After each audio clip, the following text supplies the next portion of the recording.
Di sebuah kerajaan bernama Kerajaan Siniga, hiduplah sosok seorang raja yang bernama Aswar. Ia adalah sosok raja yang pemberani, tampan, dan gagah. Tapi ada pengecualian dari raja tersebut. Ia memiliki sifat yang sangat serakah. Raja ini sering kali main di belakang layar. Ia sering menggunakan pajak dari rakyat untuk kepentingan pribadi. Hal tersebut yang membuat masyarakat sangat geram. Hal tersebut membuat terbentuknya suatu organisasi masyarakat yang akan mengguncangkan istana.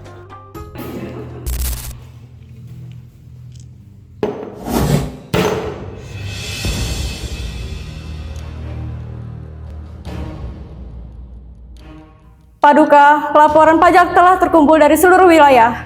Jumlahnya meningkat drastis. Tentu saja, rakyatku bekerja keras untukku. Paduka, bukankah hasil itu seharusnya dikembalikan untuk pembangunan? Pembangunan yang perlu dibangun adalah kekuasaanku. Tapi rakyat mulai mengeluh, Paduka. Keluhan tidak pernah menggulingkan raja. Selama aku memegang mahkota ini, tidak ada yang berani melawanku. Seperti biasa, Paduka, sebagian akan kami alihkan ke kas pribadi. Jadi benar, dia mengkhianati rakyatnya dia sendiri. Ini bukan sekedar korupsi, ini penindasan.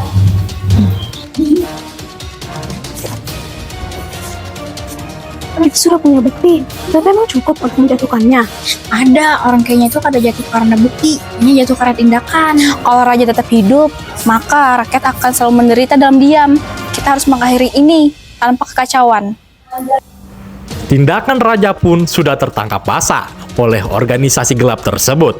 Dan dua pengawal raja tersebut juga bingung dengan tindakan sang raja.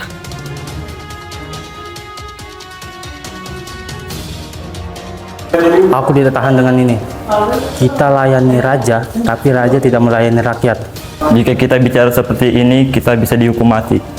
Mungkin perubahan memang harus datang dari mereka yang berani. Dan keesokan harinya, organisasi gelap menyusun strategi untuk menyingkirkan hama kerajaan.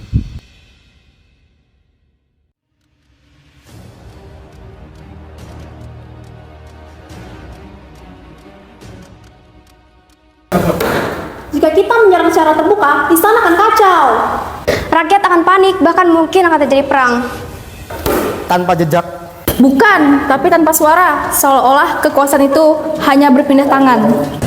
Dan setelah itu, Kita angkat pemimpin baru yang benar. Waktu sudah menunjukkan sore hari.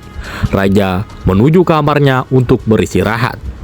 Dengan suasana kerajaan yang sudah sunyi. Dan suatu yang menegangkan akan dimulai.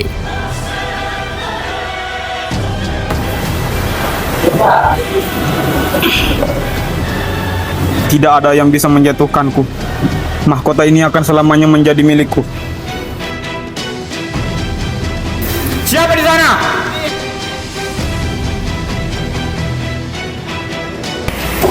Akhirnya kita bertemu tanpa topeng. Pengkhianat! Pengawal! Tidak ada yang akan datang sore ini. Istana sunyi. Kalian tidak tahu apa yang kalian lakukan. kami tahu, kami sedang menghentikan seorang raja mengkhianati rakyat sendiri. Aku adalah hukum. Tidak, hukum lebih tinggi daripada seorang raja. Ini bukan balas dendam. Ini adalah keadilan.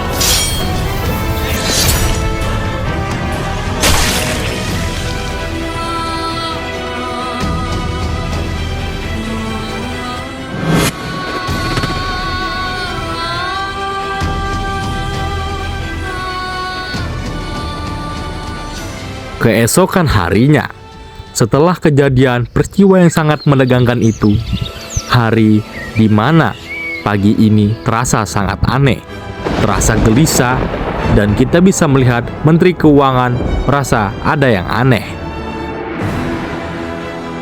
Kerajaan tidak kehilangan pemimpin, ia hanya mengganti arah. Era baru telah tiba.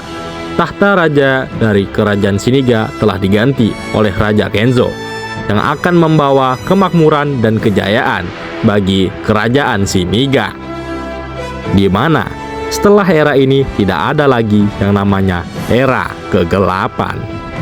Raja Kenzo yang dikenal rendah hati dan dermawan sudah membawa kejayaan bagi kerajaan Shiniga. Keadilan tidak selalu datang dengan suara keras. Kadang ia hadir dalam diam, namun dampaknya mengubah segalanya.